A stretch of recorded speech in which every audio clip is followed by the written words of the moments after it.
Welcome back to High Spirits Music and Harps. This is Book 1, Lesson 2. Let's review a little bit from last week. We'll pull the harp back to our shoulder, pull it in where we need it, turn it slightly so it's pushed over and you can actually see the strings. Do you remember that you're pointing your finger down? We're going to touch middle C with it, and we're going to do a whole hand flap every time we pull our finger in. Squeeze, release, relax. It's your new mantra, isn't it?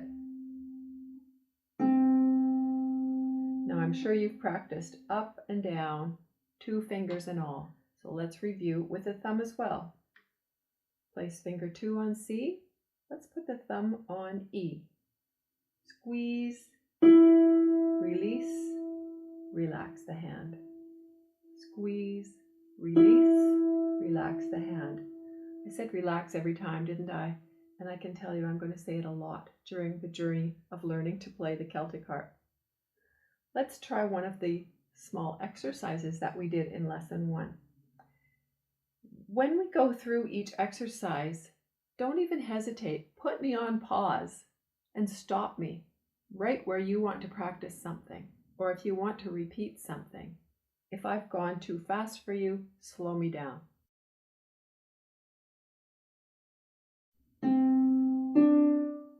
Step up again. Step up again.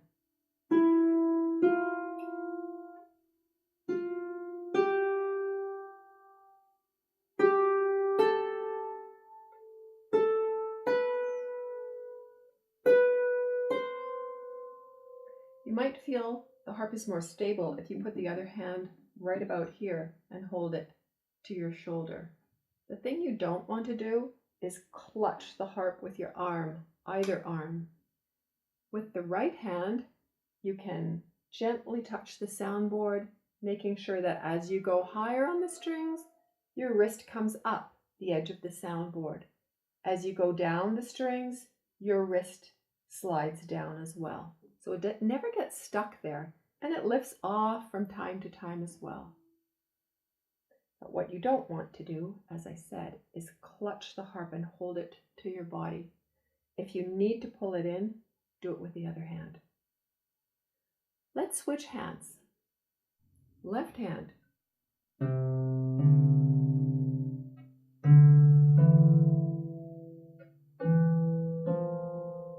Replace. Place them both at the same time. Squeeze, release, relax.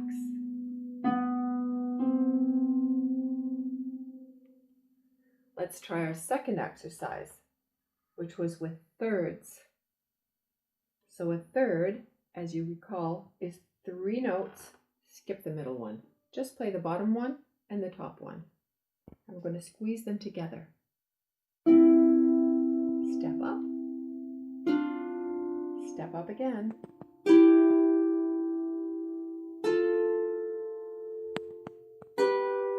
Are they both the same volume? If not, squeeze one or the other just a little more. Let's switch hands.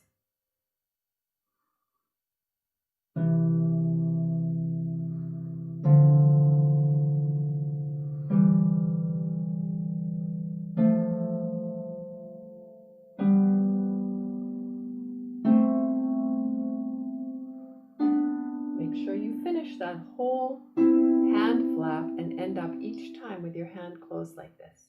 The thumb's over, the fingers are into the palm. Let's say that's our review of Lesson 1. Now we're going to go to Lesson 2. We've had a bit of an experiment here. Our first lesson, we just kind of grabbed the harp and started playing because it was so exciting to hear how it could sound. Now, if we want a beautiful tone, we also need beautiful tuning. Because when you play your harp, not only are your ears getting tuned to that lovely music, but anyone who's in your home listening, or when you eventually take your harp out and play for others, tuning is supremely important. So let's talk about that for a moment before we go any further. This is the tuning part, and I've decided to use this smaller harp to show you how to tune your harp. First of all, you need a wrench. This wrench is going to connect with the tuning pins on the back.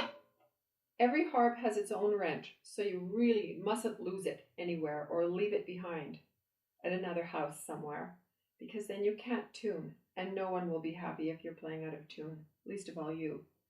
So a wrench and a harp go together forever. So we're going to use a wrench, and we're going to use a little tuner. There are many kinds. There's little guys like this. There's small clip-on tuners that you can clip right to the pin. There's bigger ones like this. They're a little bit more expensive, but really, I mean, I've had this one for about 20 years now, and it's still going strong.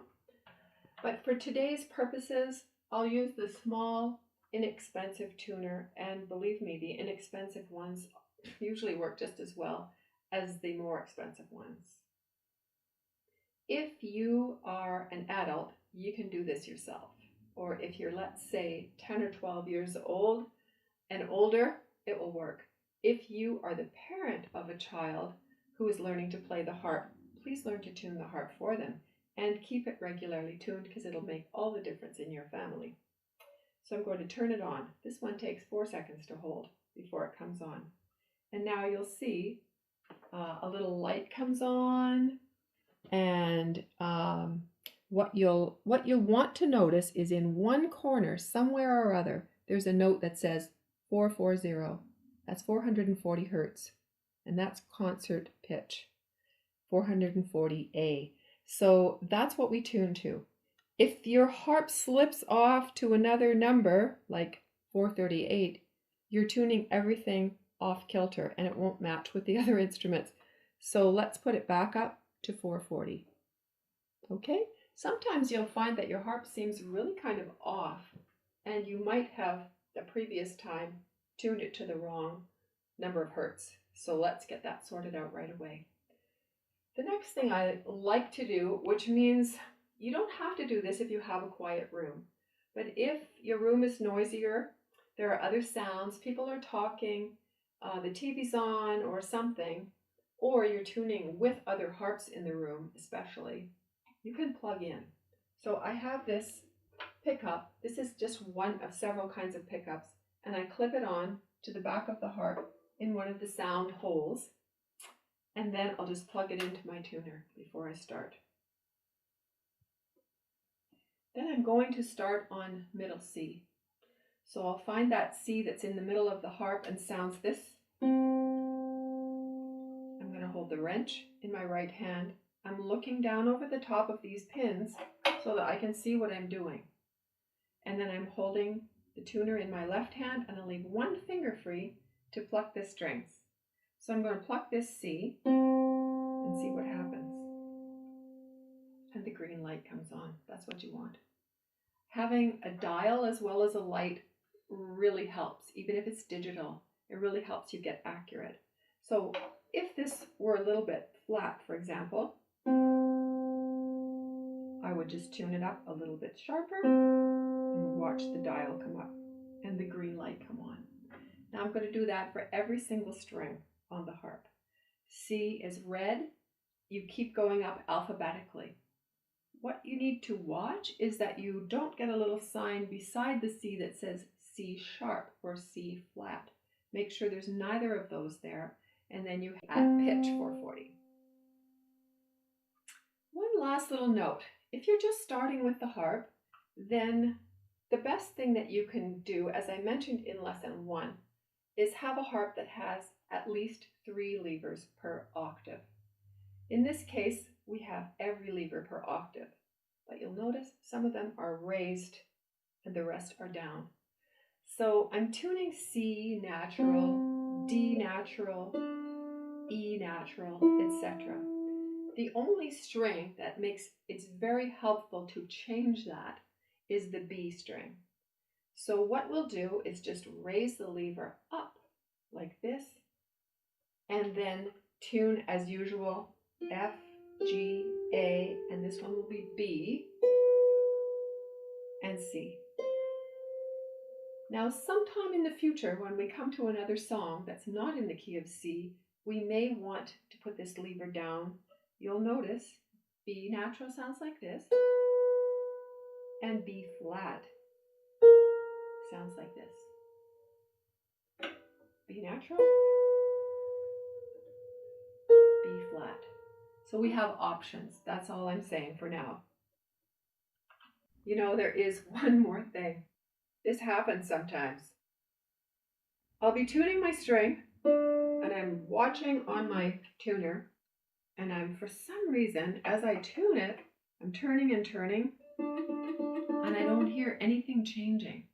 This is a danger sign, and I don't see anything changing, that I'm actually on the wrong pin, and I've got my wrench on the wrong pin. So I'm, seriously tuning up an E when I'm meant to be tuning a D. This will cause the E string eventually to break because it will just get too tight. So if you see nothing happening on your tuner and you hear no changes, then there's something wrong. So quickly take your wrench off and put it on the string you meant to put it on. That's what I want to add. Here we are back at the big harp again. The difference about this one is, yes, the B levers are up, but I also have 2 other levers per octave, which for now you're just going to ignore. It gives me the possibilities of playing in more keys. Now we'll go to the landmark notes page. This is middle C, and it sounds like this. Kind of easy range of the human voice to hum. So middle C is sitting on a little ledger line under the treble staff. High C is the red string above it. Let's play that one. And highest C is probably the highest one on your harp. Let's play them again. Get a look at the page and a look at the string and a look at your finger. All 3. Use the same technique we just used in lesson 1.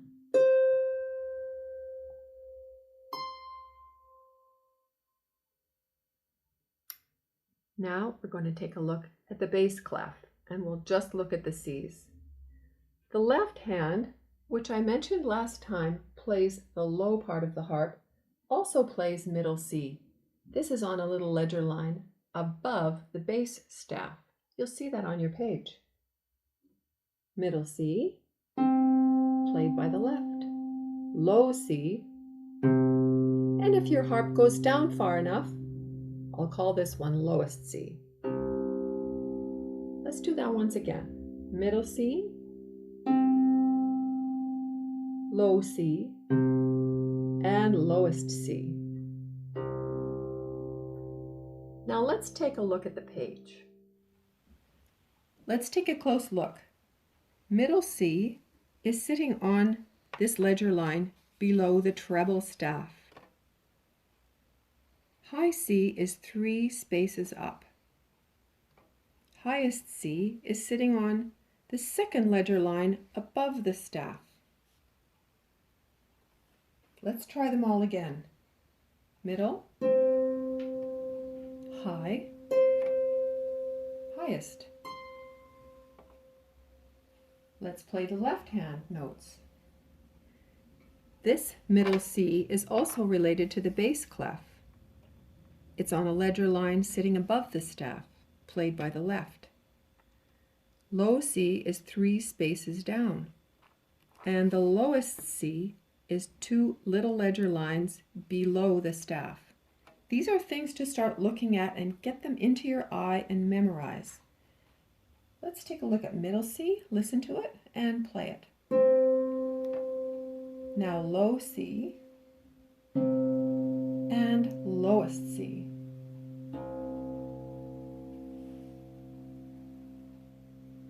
While we're here, let's look at the G's. Still in the treble clef. This treble clef also was known as the G clef. The second line up is a G, and the space directly on top of the staff is high G. So let's look for middle G. It's the one 5 steps above middle C. 1, 2, 3, 4, 5, and here it is. And high G is 1 octave or 8 notes above that. Let's play those two again. Middle G and high G. Once more.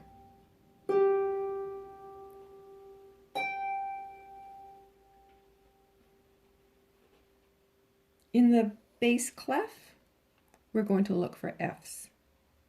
So 2 lines down where these 2 little dots are, marking that second line down, that is F, and it's the F just below middle C. So it sounds like this. And here is low F, which is sitting below the staff in that space. Let's do those two again.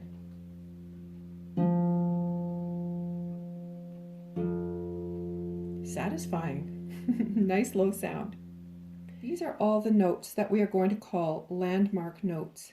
They're the ones we want to remember. All the C's, the G's in the treble clef, and the F's in the bass clef. And here's the summary. So let's go through the whole thing together. Let's review and do the summary. Middle C, the G above it on the second line, high C in the third space,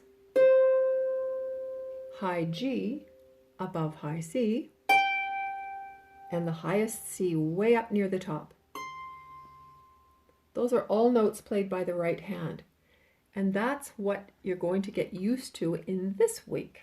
Where are those located? Now, for those of you who have already been reading music, this will be probably pretty easy for you to read the page. But what you could do is recognize that this is the geography of the harp, and your music that you're familiar with for perhaps another instrument like a piano applies exactly the same way to the harp. Let's do the left hand.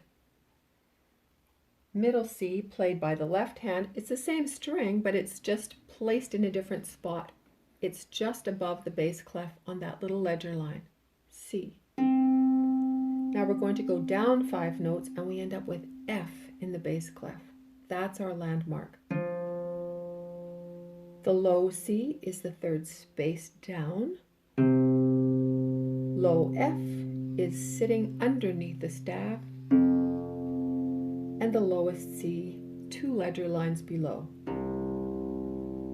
So take a moment, put me on pause, and practice through that summary until you feel comfortable with it. I'm going to stand over your music stand here. The first line that we'll play on the next page shows all the C's that we just went through. So this is your geography lesson. Which C is that? When you find it on the harp, play it. Which C is that? That one was high C. Right, so it's this one. And which C is that? The highest one, so reach way up. Now you're going to play through the rest of the line, hopping around, looking only for C's.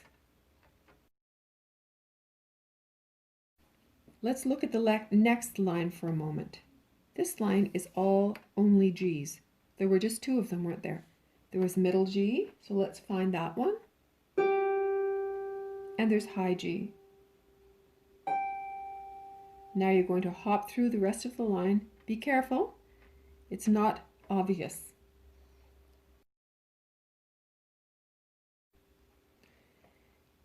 The third line down, look at this, the C's and G's are in order, so as you go through playing them, you're going to say them out loud. That's another way of helping you to remember where they are.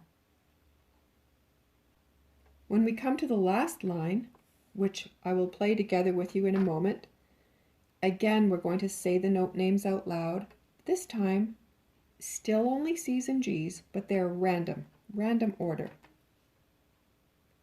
Now the reason that we just learned C's and G's is right at the bottom of the page.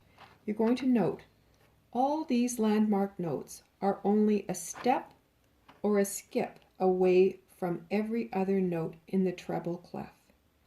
So as long as we know these ones, they're like a signpost that helps you to know where the notes around it are. That's why it's important to keep them in your mind and memorize them. Now let's do the third line and the fourth line all together. I hope you've paused this and practiced line 1 and line 2. If you have, this will be much easier. The C's and G's in order. First, middle C, G, look at it on the page, see where it is. The idea is to say it, to play it, to look at where you are, and to look at the page.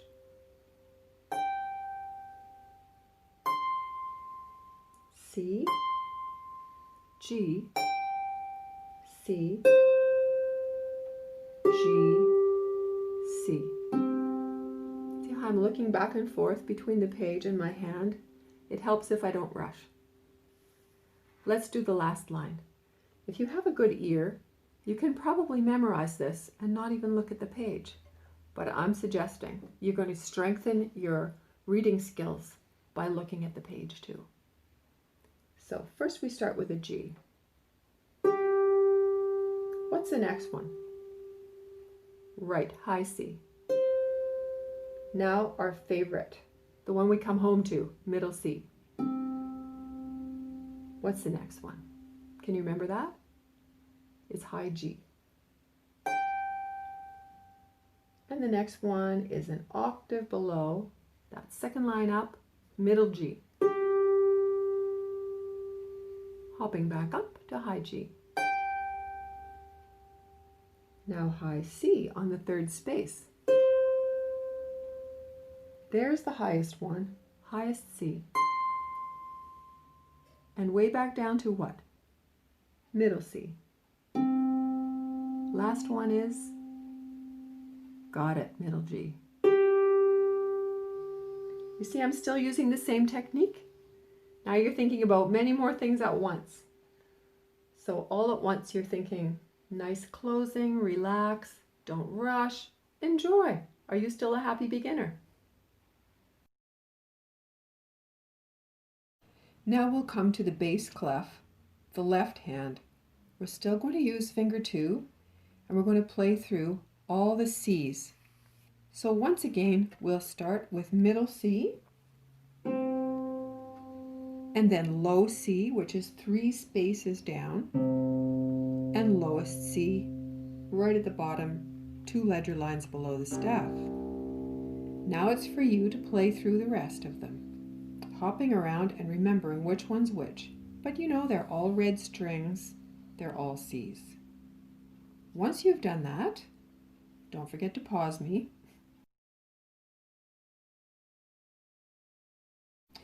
We'll go to the F's.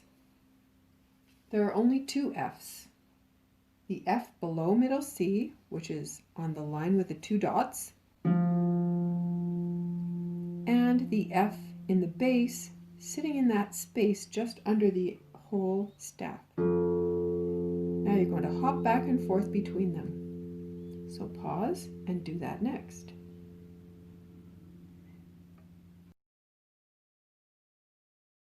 Now let's do the last 2 lines on the page together. With the left hand, we're going to hop down from C to F. So the top note that we see is middle C. Now we descend to F, then low C, low F, and the lowest C. Squeeze, release, relax, and close your hand. At the bottom, turn around, and we'll come back up. F, low C on the 3rd space down, F, and middle C. Beautiful. Take your time to practice that one again, and don't forget, say the name of the note as you go. In this particular exercise, it's really helpful. Once you've practiced that, let's do the last line together. This is the C's and F's in random order, but those are the only strings you need, and you'll notice that all of them are either red or blue. The first note, do you remember what that one is? It's hard to remember. It's the low F. What's the next one? 2 lines down where the 2 dots are. This F. And then just a little below that, you see, it's just 4 notes down on the page, 4 strings down, C. This one's familiar, it's the lowest C. And then up we go back to low F. And then the lower F. And up to low C. Here's our favorite again, middle C. Down to the F. And back up to C to end.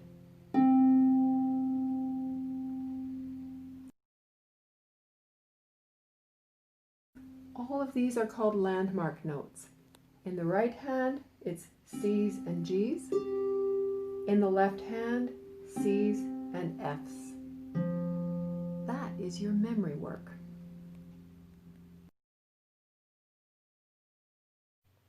That was lesson 2. Thanks for joining me. While you practice this week, your practice points are going to be same as last time. Remember, a good hand flap, even if you're using only one finger. Keep your harp in tune. If you tune it at least once a week, that's a wonderful thing. If you take it out in the car and you change temperature and humidity, you may need to tune it again. Also, take a good look at those landmark notes. Notice where they are on the page, where they are on the harp, and get them into your memory. I will see you next week for lesson 3. And remember, do practice. May the road rise to meet you. May the wind be always at your back. May the sun shine warm upon your face. The rains fall softly on your fields. And until the